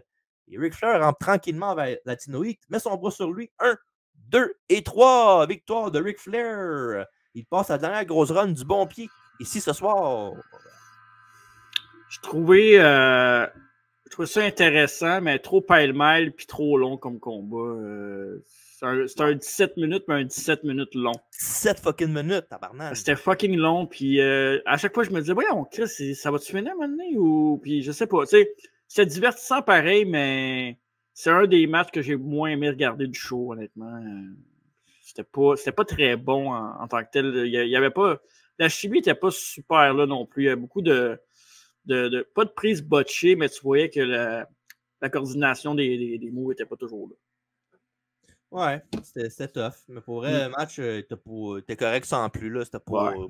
C'était un peu dull, là, mais la foule n'a pas aidé non plus avec étant assis sur leurs mains. Là. Je sais qu'ils ont des droits les Blue Jackets jouer au hockey, là, mais quand même. Rick Nash. Ben, il y a juste lui de bon dans ce temps-là. Puis je suis un fan fini de Johnny Gaudreau, mais il n'aurait pas dû signer là. Bref, je vous donne à ce match-là 2 sur 5. On a exactement la même note, mon petit coco, 2 sur 5, mais un 2 qui penchait plus du bord du 1.4 que du 3. Un 2 poli, on va dire ça. Un 2 poli, ouais. Un 2 poli pour les légendes qu'ils sont. C'est ça. Et Flair va continuer une mini-rivalité avec Brock Lesnar pour ensuite être contre Chris Jericho à l'automne. Et Guerrero et Benoit et Bobby Lashley vont feuder ensemble, évidemment, avec une rivalité qui va impliquer aussi le demi-frère de Bubba Spike. Alors voilà. Après un commercial Get the F Out, on se transporte à WF The World, qui est évidemment l'ancien WF New York. William Regal et Christopher Nowinski se plaignent que leur nourriture n'est pas arrivée à temps et c'est long avant d'arriver. La serveuse arrive et les deux se plaignent. Nowinski rit d'elle parce qu'il va à une école moins bonne que Harvard où Nowinski est un gradué, évidemment, on vous le rappelle. Et pour se venger, la serveuse, pendant qu'elle a son assiette de Nowinski dans ses mains, mais elle joue dos à lui. Fait qu'elle joue avec sa bouffe avec ses doigts, puis il donne après, puis il mange ça comme si de rien n'était. Pour se venger de son commentaire disgracieux. C'est juste un doigt, là. Quand c'est de la bonne bouffe, tu en manges pareil. Bon, mais il l'a pas vu. Puis, oui, c'est un segment nécessaire, bien sûr. Ben oui, Ben, ça m'a permis d'aller pisser. Tu sais que tu peux peser pause, hein? C'est pas live, hein? Ouais, je sais. Il va attendre un segment pour aller pisser quand il veut juste peser pause puis y aller. Correct. Match numéro 5.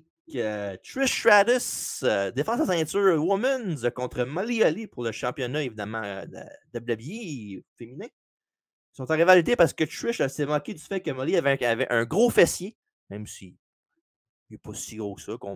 Tellement cave comme pour une rivalité. Là. Ça, c'est du. Ça, c'est du. Comment on dit ça? Du male shaming. Là, c'est pour vrai, là. Honnêtement. Là. Molly Holly est une bonne lutteuse. Là. Don't be a bully, be a star, dit-il. Ouais, mais c'est ça. Molly Holly, tu sais, quand on parle des filles qui ont fait évoluer à la lutte, on parle jamais d'elle, mais c'est une des meilleures lutteuses qu'il y avait dans ce temps-là. Tu sais, c'est genre une Mickie James, Molly Holly. Là. Mickie James est meilleure, mais Molly Holly n'est pas très loin de Mickie James, honnêtement. Puis elle était jolie aussi, Molly Holly. Elle était naturelle au bout. Puis c'est un contraste des autres, là, souvent, mais non, Molly Holly, c'est vrai qu'on n'en parle pas souvent pour l'ensemble de son œuvre. Ben, tu disais qu'elle était naturelle. Moi, je pense que c'est une des raisons pourquoi elle n'a pas son chaîne. C'est ça. Ouais. Tu sais, quand elle était avec les cousins Holly, là, il était en blonde avec ses petites. C'était elle était jolie. Trish est dominée par Molly et qui est un peu plus expérimentée qu'elle, bien sûr. Et Holly travaille le bras de Trish avec une clé de bras. Et Trish finit par renverser avec un rouleau de victoire pour un compte de 2. Et après ça, on a un croc en jambe de Molly qui envoie la championne gorge première sur la dernière corde. Et Trish se fait kicker en bas du ring. Et Molly ramasse Trish et lui rentre les cordes sur le tablier du ring. Et pendant que Molly est sur les prunes, mais Trish donne un coup de pied sur la tête qu'elle va appeler le chick kick plus tard. Et pas longtemps après ça, il va lui faire un autre move qu'on connaît bien. Le headstand où elle prend la tête de l'adversaire quand il est sur le troisième corde, là, le fameux handstand Hurricane Rana. Et elle fait tomber au tapis Molly Holly. Et après ça, un autre chick kick dans le ring. Elle veut lui faire son Charlotte Faction Bulldog, mais Molly est renversée avec une souplesse germaine pour un 2, qui aurait dû être un 3 parce que ça a pris tellement de temps avec Trish dégage qu'on aurait dit un 3, mais en même temps, c'est une expérience de Trish peut-être qui a fait qu'elle n'a pas dégagé à temps. Peut-être qu'elle était nerveuse ou je ne sais pas trop. En tout cas. Et Molly monte au top pour son Molly Go Round, dans le fond, qui est un senton où ses fesses finissent dans le fond, sur l'upper body de son adversaire pour la faire tomber au tapis. Sauf que Trish se tasse, évidemment, fait que ça doit pas faire du bien manquer ça pour vrai. Sauter la troisième corde puis tomber sur ton cul, là. Ça doit pas faire du bien, peu importe qui t'es, là. Ben moi, je tombe en bas du lit sur mes fesses des fois, puis ça me remonte l'arrêt assez gorge profonde. Moi, je m'assis sur mon bord de lit des fois, puis ça fait mal. On est en forme, hein? Ah ouais, c'est fou. C'est peut-être parce que mon lit, il y a beaucoup de dents. D'ailleurs, on parlait d'en forme là, tantôt, mais je me suis fait une blessure au genou, puis je me demande même si mon genou, je ne l'ai pas déjà déchiré. Bref. Finalement, Jason, je t'aime. Mon lit Oli. Ouais, c'est ça. Ben drôle. Merci. Je suis juste faire un roll-up. 1, 2. Molly renverse, agrippe le maillot de Trish pour un compte de 3. Et Molly Holly, la nouvelle championne féminine de la WWE. Non?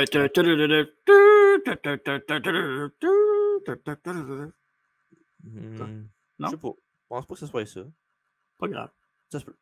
Un combat solide dans les circonstances. Pour vrai que Trish, qui n'était pas la plus expérimentée à l'époque, fait quoi, peut-être un an et demi, peut-être, qu'elle luttait vraiment full-time, qui était.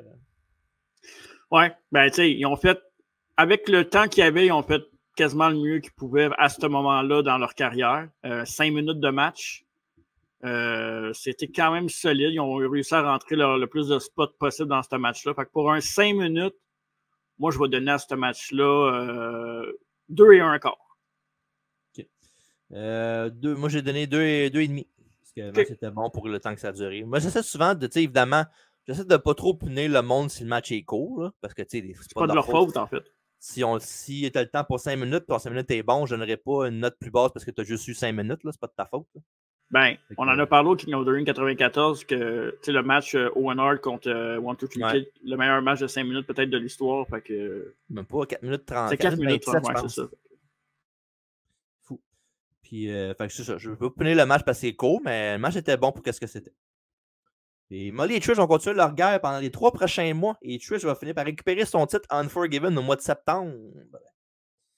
Et après ça, on a Interview Time avec Mark Lloyd et Kurt Angle.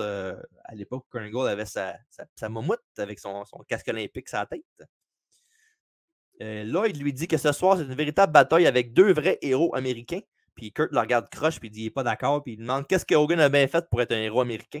C'est moi qui ai gagné l'or olympique. C'est moi qui s'est sacrifié des années pour représenter le pays. Hogan est devenu un vrai héros américain avec un vrai héros américain. Parce que Vince McMahon a décidé qu'il était pour être un héros américain. S'il aurait voulu qu'il soit un gardien de zoo, ben Hogan aurait été un gardien de zoo. Mais le point dans ça, c'est que les fans l'acclament plus que moi. Puis ils me disent que je suck. Ce soir, je vais faire de quoi à propos de ça. Il y a 2 ans, j'ai gagné le tournoi. L'année dernière, j'ai gagné 2 matchs, puis j'ai battu Shane McMahon dans un street fight. Tout un match violent, ça. Allez voir ça. Ouais. Hier soir, je vais faire taper Hulk Hogan. Pourquoi? Parce que je suis capable. Je vais poser ma main autour de mon oreille pour savoir que c'est moi, le vrai et le seul héros américain. C'est Red, White and Blue True, dit Kurt Angle pour terminer cette promo. Et Cole et Taz donnent leur opinion sur le match et après ça, on a un vidéo package pour montrer comment a commencé l'histoire avec Kurt et King Kurt, dans le fond. Et Hulk Hogan. Et Hulk Hogan voulait prendre sa retraite, mais McMahon refusait ça.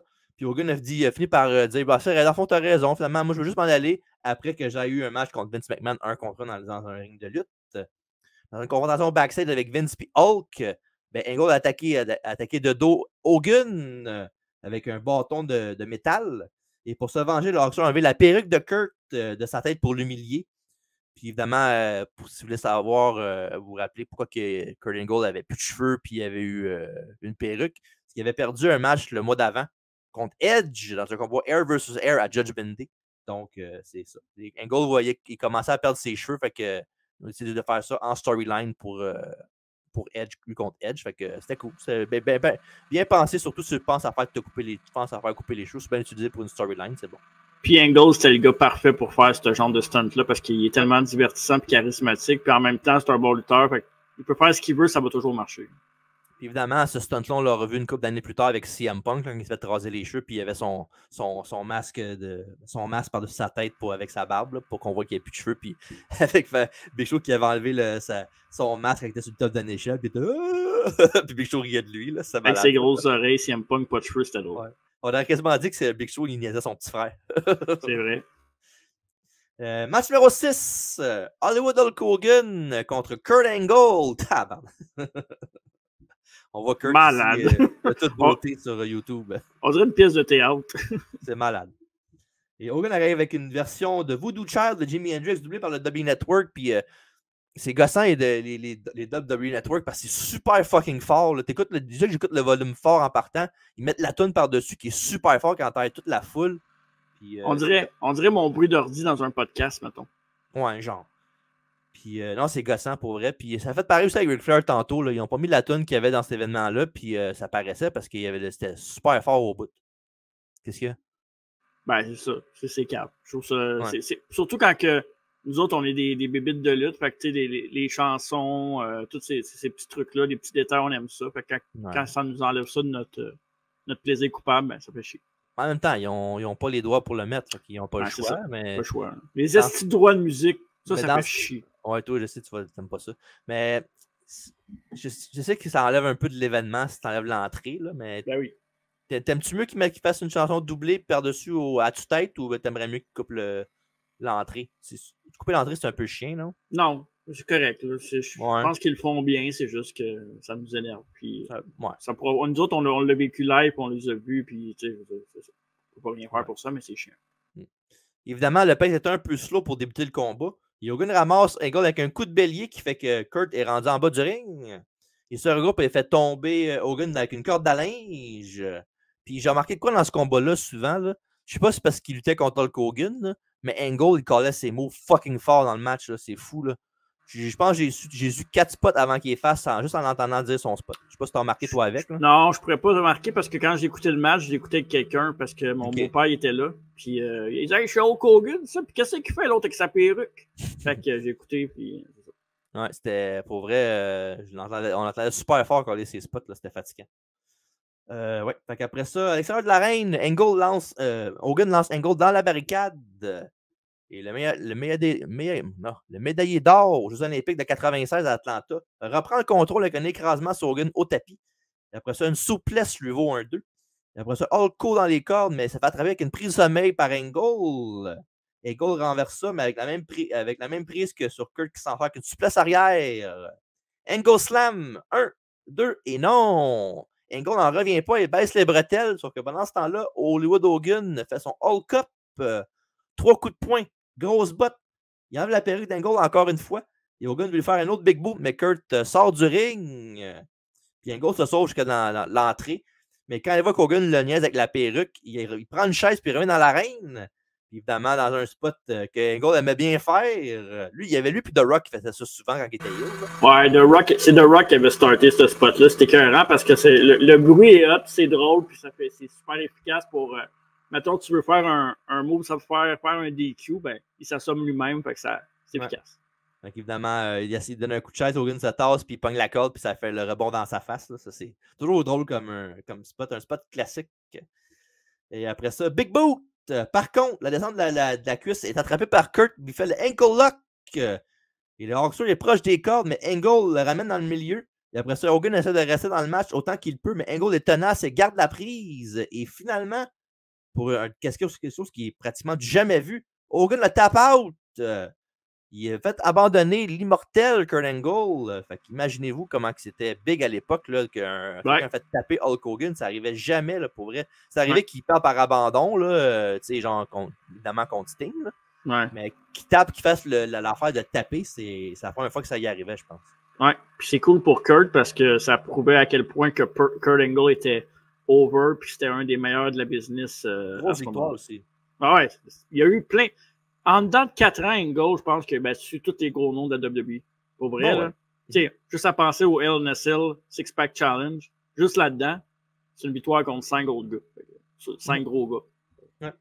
Il y a un match moyen, quand même, pour être honnête, mais avec une foule bien investie. Fait que, quand la foule est dedans, ça monte tant la note, même si le match est moins bon, là. En tout cas, à mon avis. Là. Puis, pas mauvais, mais loin d'être excellent. Fait que je vais donner à ce match-là 2 3/4 sur 5. Je vais donner à ce match-là 2,5 sur 5. Ouais. Tu es d'accord avec moi que quand la foule est dedans dans un match, ça aide la note? Ouais. Okay. Ben oui, tu deviens plus investi, puis c'est toujours le fun. Une crowd morte, peu importe tes lives ou à télé, ça paraît. Puis tu sais, on l'a vu récemment avec les shows en France, tout ça. Là. Les matchs, là, le WWE PLE, la dernière fois, c'était des matchs bien normaux qu'ils font tout le temps chaque mois. Mais avec la foule, tu avais l'impression que tu étais dans une autre galaxie. Fait que, évidemment, ça fonctionne. Ouais, fait que pour vrai, un bon match, mais la foule a aidé pas mal le dénouement pour avoir une note comme ça. Et Angle va produire cette victoire pour devenir aspirant numéro 1 au titre indisputable le mois suivant à Vengeance dans un combat triple menace entre The Rock et l'Undertaker. Le match va être remporté par Dwayne. Puis après ça, il va passer en rivalité avec Chris Benoit par la suite. Tandis que Hollywood Hogan, pour sa part, va gagner des titres par équipe avec Edge contre Billy and Chuck au SmackDown du 4 juillet. Titre qu'ils vont perdre à Vengeance contre l'équipe de Landstorm et Christian. Évidemment, après ça, on va commencer tranquillement le build pour Hogan vers WrestleMania 19 contre M. McMahon. Backstage, dans un segment que vous avez sûrement déjà vu au moins une fois, Booker T est là pendant que Goldust vient déguisé en The Rock. Il arrive le voir. Goldust lui parle quand évidemment le vrai Rock est derrière Goldust. Rock lui dit que Goldust n'a aucune chance d'être comme lui finalement. Puis Booker lui dit de ne pas s'inquiéter avec lui, mais de plus s'inquiéter de Booker T lui-même. Puis Booker dit qu'il n'a pas de respect pour lui, mais qu'il n'en aura jamais. Mais qu'est-ce qu'il a fait à Raw lundi? Les down avec ça. Fait que dans le fond, en gros, c'est qu'à Raw lundi, The Rock a comme parlé indirectement de Stone Cold Steve Austin qui était parti. Puis il a dit si quelqu'un veut pas être ça, qu'il get DF out. On veut rien savoir d'eux autres. Puis c'est riche en crise venant de lui en plus, là, Hollywood Dwayne. Là. Ouais, exact. Puis en passant, je ne veux pas être méchant avec Dwayne The Rock Johnson, là, qui est une grande vedette mondiale, mais dans mon livre à moi, Austin est meilleur que toi pareil. Là. Dans le mien aussi. C'est ça. Bref, Goldust, lui aussi, il l'est, puis il monte en se touchant comme seul lui peut le faire. Puis évidemment, The Rock, il se moque de lui, puis d'arrêter de ça, puis de lui donner son chandail. Puis il dit finalement, garde-le le chandail. As-tu payé? Oui, parfait, c'est bon. Et le titre est plus gros que le People's Elbow et le Spinneroonie. Puis il demande à Goldust c'est quoi qu'il fait. Puis il lui répond qu'il y a beaucoup de munitions dans son canon. Puis là, The Rock, il demande c'est quoi ton problème? Arrête de te frotter le corps, you sick freak! Après ça, le Rock dit de donner le SmackDown sur le cul de l'NWO à Goldust et Booker T parce qu'à l'époque, c'était leur rivalité à eux autres, c'était ça. Parce que Booker T était dans l'NWO qui s'est fait kick-out par Sean une couple de semaines avant. Là. Sean avec la coupe champignon. Ouais, Sean, mais c'était malade ça. C'est quand il a fait le kick à Booker T. C'était un bon moment pour vrai. J'avais bien aimé ça. Puis le pire, c'est là-dedans, à cette époque-là, Booker T, c'était comme mon number one que Booker T à cette époque-là. Là. C'était mon lutteur préféré. Là. Ouais, c'est vrai. Je me souviens que tu en parlais souvent. Ouais, c'est pas faux. C'était mon gars, là, Booker T, dans cette époque-là. Ouais, fait qu'après ça, évidemment, le Rock l'arrête puis il dit d'arrêter d'être bizarre, que ça ressemble. Non, c'est vrai. Goldie lui volait sa catchphrase If you smell what the Rock is cooking. Puis évidemment, The Rock, il finit par. Il coupe la parole. Il dit qu'est-ce que tu fais là? C'est pas à toi cette affaire-là, c'est à moi. Ça ressemble à ça plus. If you smell what the Rock is cooking, évidemment. Puis Goldie va faire la même chose à Booker T, mais lui, il l'arrête puis lui crie Sokka. Évidemment, il s'en va pendant que Booker T, pendant que Goldie est très fâché. Puis pour vrai, au début, j'avais dit que vous l'avez sûrement déjà vu au moins une fois, là, mais si vous l'avez pas vu, allez voir ça. C'est une très belle promo, puis une très bonne chimie entre les trois. Là. Vraiment du timing de comédie parfait avec ces trois gars-là. Ouais, puis oui, The Rock, mais Booker T, Goldust ont toujours eu une des plus belles chimies en promo. C'est à cette époque-là, il était-tu drôle, Booker T, Goldust, il était malade. C'était un des highlights de Raw là, à Twist. Ouais, absolument. Et après ça, on est prêt pour le match numéro 7, la grande finale. Il n'y a pas de thumbnail pour cela parce qu'il n'y a pas de thumbnail pour cela. Exact. Brock Lesnar avec Paul Heyman dans son coin, évidemment, contre RVD pour le gagnant. La grande finale du King of the Ring Tournament. Et Brock est gagné par quelques coups de pied de Van Damme, mais reste debout. Et RVD kick les jambes de Brock pour essayer de le mettre au sol. Et dans le coin, Lesnar bloque une planchette japonaise d'RVD avec un powerbomb. Il continue avec un power slam pour un compte de 2. Et après ça, il lui fait ensuite les 2 brise-côtes de suite ou rond et flèche en haut pour SmackDown Here Comes the Pain au PS2. Et après ça, Brock continue sa domination pour quelques temps jusqu'à temps qu'il manque un coup de bélier dans le coin et RVD s'est tassé et fonce sur le poteau d'acier. Et des coups de pied de Rob secoue Brock, mais celui-ci, celui de la troisième corde, c'est celui-là qui fait enfin tomber The Next Big Thing au tapis. Rolling Thunder, 1, 2, et Lesnar dégage. 5-star Frog Splash, réussi. Uh-oh. Heyman sent le danger. Il monte sur les prunes et fait tomber la gorge RVD sur la corde. Sauf que le momentum amène RVD sur Lesnar. 1, 2, et Brock dit non.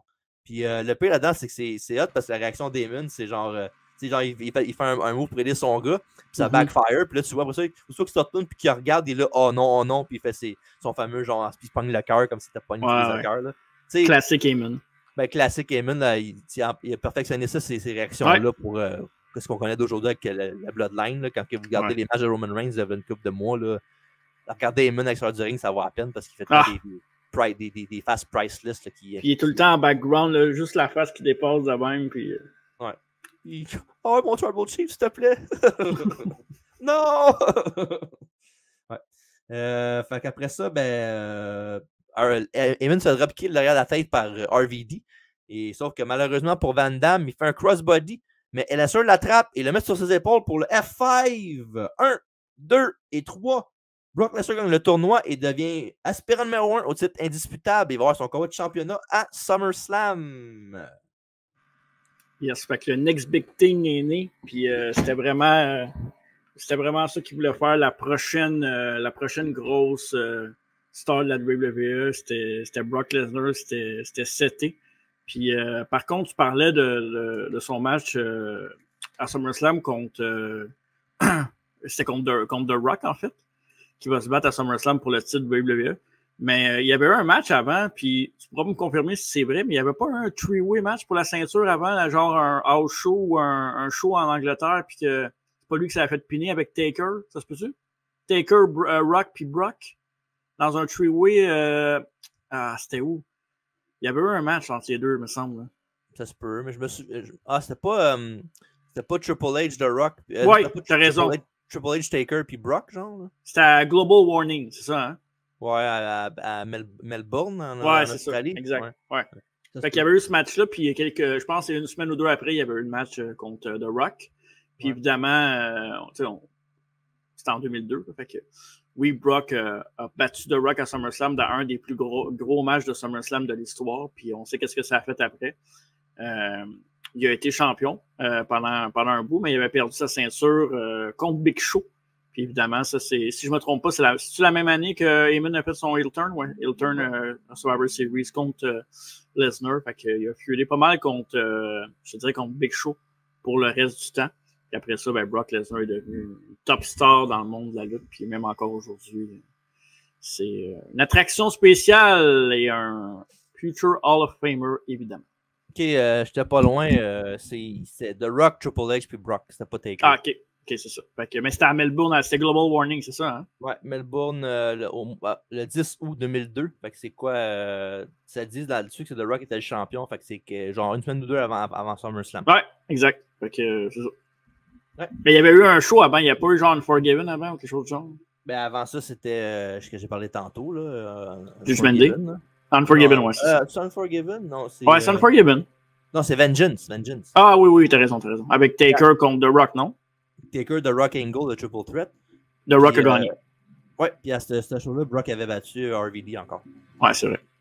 C'était pas pour le titre intercontinental parce qu'il était champion intercontinental RVD à l'époque. Je pense qu'il avait soit perdu contre Benoît ou soit qu'il avait. C'était un DQ ou quelque chose, là, parce que je me souviens pas qu'il y avait le titre en jeu. Là.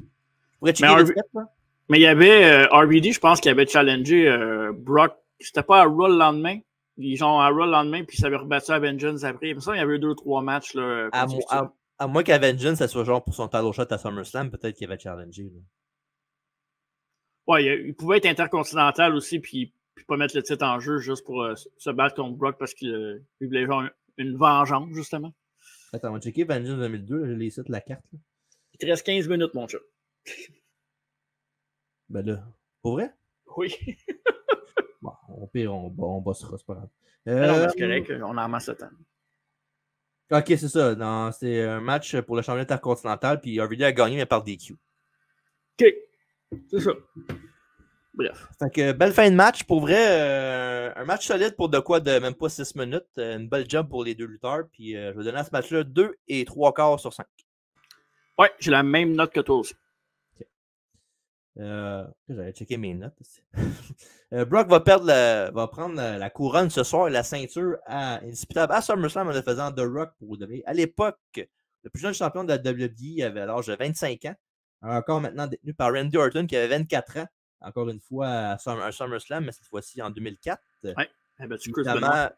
puis évidemment, ils ont fait ça pas juste parce que c'était Randy Orton puis ils l'aimaient bien, mais ils ont fait ça parce que c'était à l'époque que Brock était parti de la compagnie et il disait qu'il ne reviendrait jamais. C'était comme genre pour effacer Brock Lesnar. Un peu comme il avait fait avec Demolition puis New Day. Là.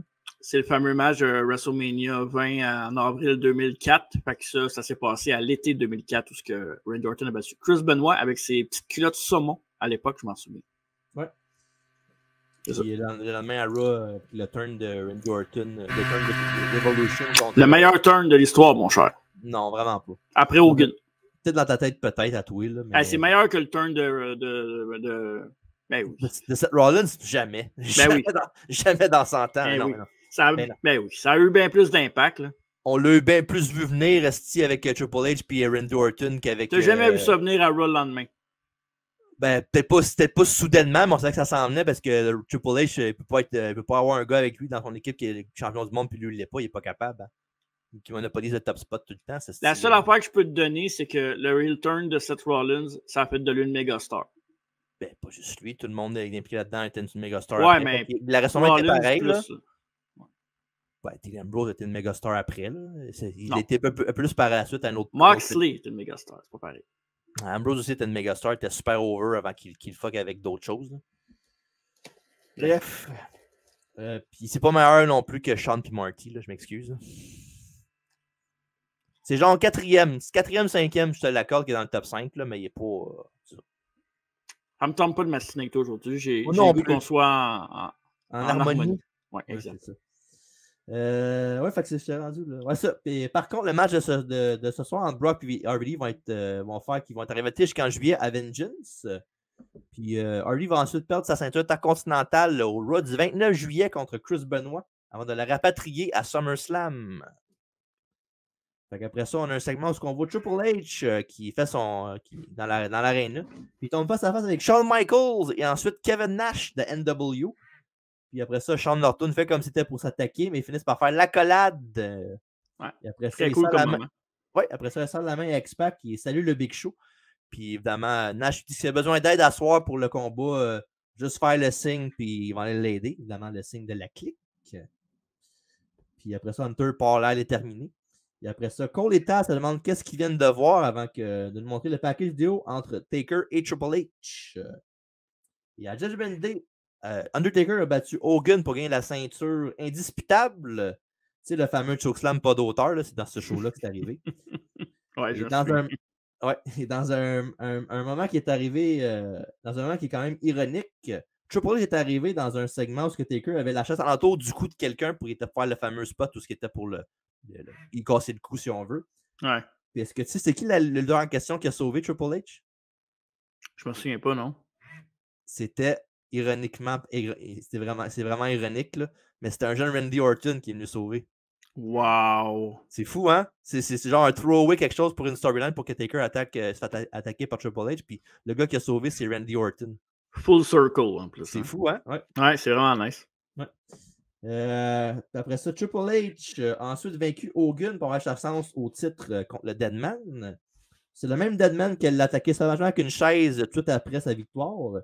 Et pour répliquer la semaine suivante, Hunter a attaqué une pauvre caméra sans défense avec son sledgehammer après que Taker se soit poussé.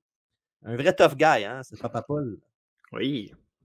Et après ça, on a Paul Heyman qui est avec JR et le King à la table des commentateurs. Et ça va être pour le main event pour bien sûr faire du scouting sur l'opposant qu'il va avoir à SummerSlam. Son nouveau protégé, son prodige, Brock Lesnar. Donc, match numéro 8, Triple H contre The Undertaker pour le championnat indisputable de la WWE. Yes. Et après ça, on a Triple H qui tente un Hurricane Rana sur Taker qui renverse ça en faisant tomber Hunter sur ses pieds, puis il fait un Canadian Destroyer pour un compte de 2. Ah non, désolé, c'est trop excitant pour un match entre Triple H et Undertaker. Oh, je savais. Là, j'étais comme, attends un peu, là. Qui vient-tu dire Hurricane Rana? Je savais. Ben, en fait, tu m'as eu jusqu'au Canadian Destroyer. Oui. J'ai voulu te faire un gros spot. Hey, ouais, c'est quoi cette affaire? J'étais comme, mais attends, tu regardais le bon show? Ouais, c'est une petite blague. On commence avec des punchs entre les deux. Et Hemsley projette Taker dans les marches. Après ça, il y a du gros brawling. Et la foule perd l'intérêt petit à petit. Moi aussi.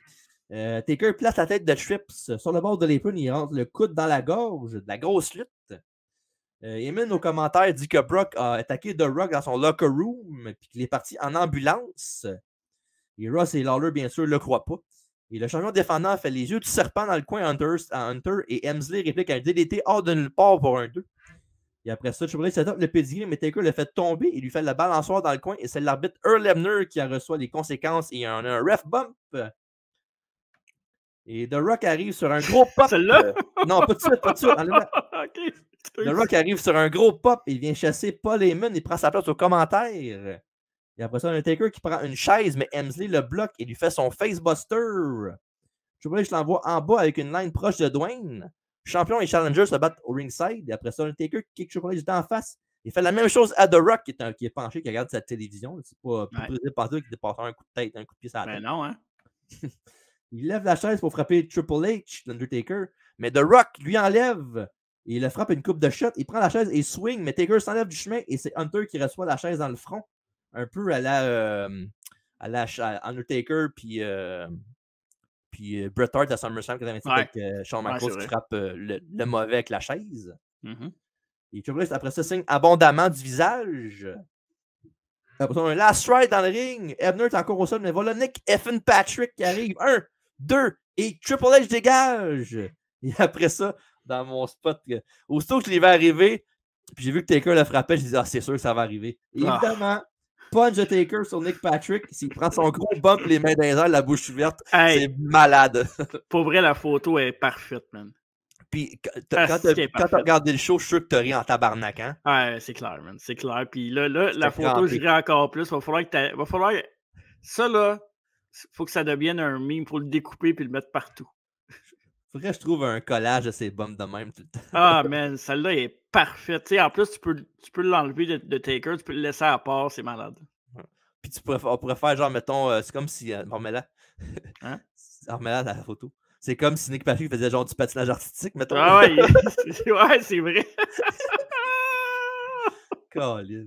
Mais le pire, c'est que c'est bon ce qu'il fait parce qu'il fait ça pour le monde qui sont chipsés en haut pour qu'il voit qu'il aille frapper. C'est un peu exagéré, un petit peu, là. Ouais, J'en conviens. Mais c'est ça qu'il faut. C'est ça qu'ils disent à faire aux lutteurs, c'est que c'est facile de prendre un bum pour les droits rangés qui vont te voir tout à la télévision. Mais pense aux mondes qui sont un peu plus hauts et qui voient moins bien, tu sais. Mais c'est un peu du théâtre aussi, comme au théâtre. Il faut que tu joues plus gros, plus fort. Plus grand que nature. Et après ça, du Rock Bottom sur Taker. Tout le monde est par terre et The Rock s'en va. Et après ça, lentement, très lentement, super lentement, Triple H met le bras sur Taker. 1, 2, et dégagement de Taker. Pas pour rien, ces combats-là, durent 25 minutes en moyenne. Après ça, Triple H fait son pedigree au Deadman. Il couvre le champion, mais Hebner n'est pas là pour compter. Évidemment, Hunter va le tenter de le réveiller, mais Taker lui fait un coup sur le sledge de Trips. Et le roll-up en lui tirant les culottes. 1, 2 et 3. Undertaker reste notre champion indisputable à WWE. Yeah! Et après la décision, The Rock écarte Rocky qui est dans l'entrée. Puis The Rock charge le ring. Il fait un spinebuster et un coup du peuple à l'American Badass. Ça, la toune de The Rock part ensuite. Il regarde Taker, il fait une coupe de tour sur lui-même. Il se retourne, puis il reçoit Pedigree de Triple H. Puis là, c'est la toune de Triple H qui part. Pendant que Triple H, il célèbre, puis il dit à The Rock, il l'envoie promener, il dit t'as pas affaire à me frapper avec la chaise. Mais Taker est en arrière de lui, qui se lève tranquillement. Puis il prend avec un chokeslam. C'est réussi. Là, c'est la toune de Taker qui part. Fait que c'est nice pour vrai. J'ai bien aimé ce spot-là. Puis, nice touch, puis ça revient au gagnant finalement, que c'est sa toune à la fin. Puis c'est pas comme si quand que, à la ICW où tout le monde partait avec sa toune même quand il perdait. Là. Fait que... Puis l'avantage était plus divertissant que le 3/4 du combat. C'est toujours intéressant. Ouais. Et la chose se termine avec l'Undertaker qui est debout. Vas-y, dis-toi, qu'est-ce que tu as pensé du combat avant que moi je le dise? Ouais, c'est un. Moi, en plus, j'aime pas la version d'Undertaker, cette version-là d'American Badass, je l'aime pas tant. Là. Fait que, déjà en partant, ça m'accroche pas. Puis 2, ouais. Tu sais, je suis un fan de Triple H, mais c'est vrai que les matchs étaient longs. Puis, tu sais, le regarder en rétro-review, des fois, c'est un peu pénible. Certains matchs, puis celui-là en fait partie. Tu sais, ouais. Moi, je peux pas y donner plus que 2 sur 5, si on va. Je peux y donner 2. OK. Un main event poche puis boring pas mal. Là. Il y a eu quelques bons moments, là, mais quelques bons moments dans un combat de 23 minutes, c'est pas assez à mon avis. Pas assez, ouais, c'est ça. Fait que, malheureusement, dommage, mais je vais donner à ce match-là 1,4 sur 5. Tabarnak, t'exagères, là. Non, c'était plate, c'était pas bon, là. Je m'excuse, là. Toi, c'est juste parce que c'est Triple H. Là. Si t'aimes ça, voir les matchs punch-kick, puis des gros moves à la fin... Ben, vas-y, c'est pour toi, mon petit gars! Je te l'ai dit en plus que le 3/4 des l'action, c'était après le match. Fait que je compte pas ça dans ma note de match. Parce que si j'avais compté l'aftermatch, ça aurait donné au moins 2. Ok, parfait. Mais je compte pas l'aftermatch là-dedans. Fait que tu l'as trouvé moins bon que Ric Flair et Guerrero? Ben oui. C'était 6 minutes plus long à peu près aussi. Fait que... Ok. Correct. Mais bon. Fait que commencez plutôt dans le review. Taker va perdre son titre Undisputed contre The Rock le mois prochain dans un three-way avec aussi Kurt Angle à Vengeance. Et Rocky va rester champion jusqu'à SummerSlam quand il va bien sûr mettre Lesnar over avant de partir faire le Scorpion King à Hollywood. C'est le fameux Get the F out, là. Ouais, c'est ça. C'était poche en plus, Stéphane. Ouais. Triple H va se tourner contre Shawn Michaels le 22 juillet à Raw après avoir faké une réunion de DX. Et pour ça, Triple H, dans la storyline, dans le fond, la storyline qui était censé avoir avant que ça arrive, le turn de Triple H sur Shawn, ben, il était censé se faire recruter par la NWO. Puis par Shawn et Kevin Nash, mais le groupe a été dissous après la blessure de Kevin Nash, évidemment sur le quad, là, ce que vous avez déjà vu au moins une fois, là, le fameux genre maison de feu, puis il va frapper Bobber dans le coin, puis il fait ah! Puis il tombe, tout le monde va à côté de lui pour se battre, là, qui est arrivé le 8 juillet à Raw. Et après ça, c'est évidemment ça qui a fait qu'ils ont fait la storyline avec Triple H et Shawn par la suite. Puis on va tous évidemment se souvenir du match que ça a donné à SummerSlam 2002, le combat Street Fight entre Shawn et Triple H, un véritable classique. Exact. Alors voilà, c'est conclu King of the Ring 2002 et on est rendu évidemment au segment ce qu'on dit nos meilleurs matchs de la soirée puis la note du show. Meilleur match de la soirée, je pense qu'on va avoir le même à mon avis. C'est pas sorcier pour ce show-là, je pense. Là. Ah ouais, c'est quoi? Ça va être RVD contre Chris Jericho pour moi. Même chose pour moi. Parfait. Et le worst match, ben, c'est Main Event.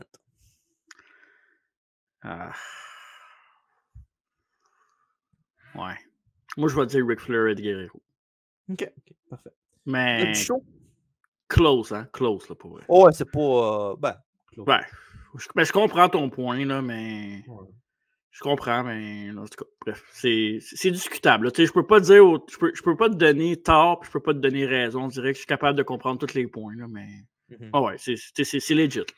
La note du show, je vais donner 7 sur 10. OK, moi, je vais donner 6.5. OK.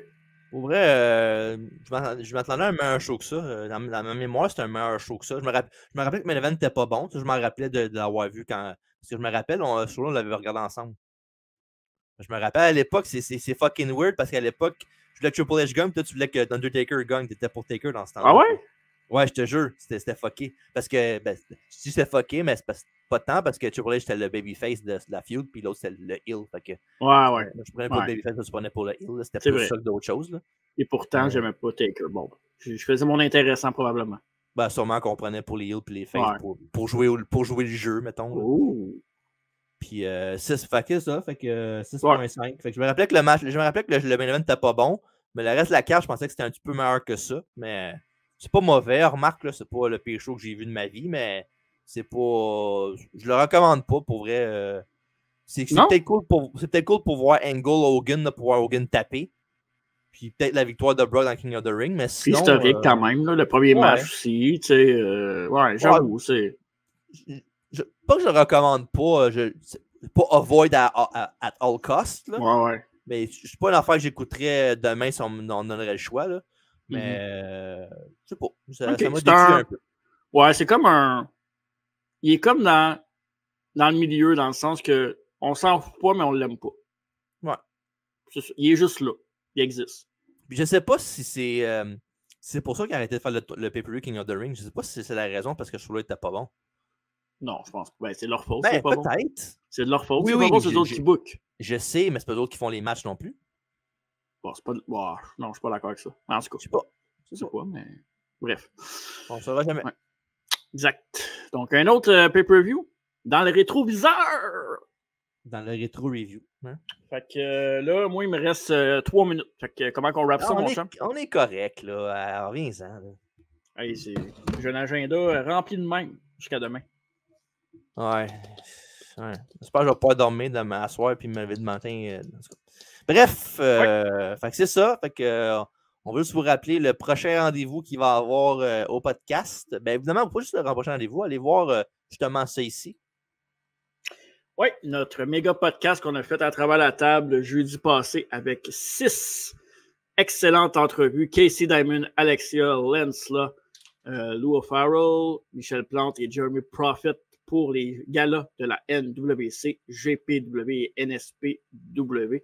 Donc, des entrevues, aussi des stuns qui avaient eu lieu qui ont eu lieu dans le show. Il y a eu Stéphane qui est venu nous annoncer les 3000 billets vendus live sur place. Il y a eu Chris Tara qui est venu faire une promo contre Lou Farrell qui a répondu live sur le podcast. Et il y a eu Bia Moss qui est intervenu et a fait une petite gaguerre de mots avec Casey Diamond à la toute fin dans le main event du podcast.